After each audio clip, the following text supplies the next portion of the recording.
One news. मैं हूं सेहरी सफर। आइए आपको लिए चलते हैं अब तक की अहम खबरों की तरफ।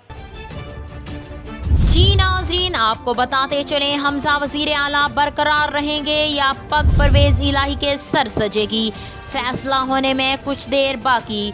मुस्लिम लीग नून के रहनुमा हमजा शहबाज ही वजीर आला पंजाब रहेंगे या फिर तहरीक इंसाफ और काफ लीग के मुश्तरका उम्मीदवार चौधरी परवेज इलाही वजारत आला का मनसब संभाल लेंगे। आज फैसला हो जाएगा।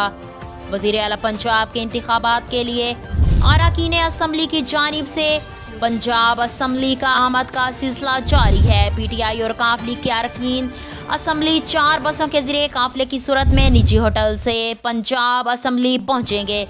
वजीर आला पंजाब के लिए काफ लीग और तहरीक इंसाफ के लिए मुश्तरका उम्मीदवार चौधरी परवेज इलाही और साबिक वजीर आला पंजाब उस्मान बुज़दार भी पंजाब असम्बली पहुंच चुके हैं। दूसरी जानिब नून लीग के अरकान को असम्बली पहुंचाने के लिए 4 बसें होटल के बाहर पहुंचा दी गई हैं। पाकिस्तान तहरीक इंसाफ और काफ लीग की जानिब से 186 अरकान की हिमायत का दावा किया जा रहा है, जबकि पाकिस्तान मुस्लिम लीग नून की जानिब से भी गुज़श्ता रोज़ 180 अरकान की हिमायत का दावा किया गया था। 17 जुलाई को होने वाले ज़िमनी इलेक्शन के बाद पंजाब में अपोजिशन का पलड़ा भारी।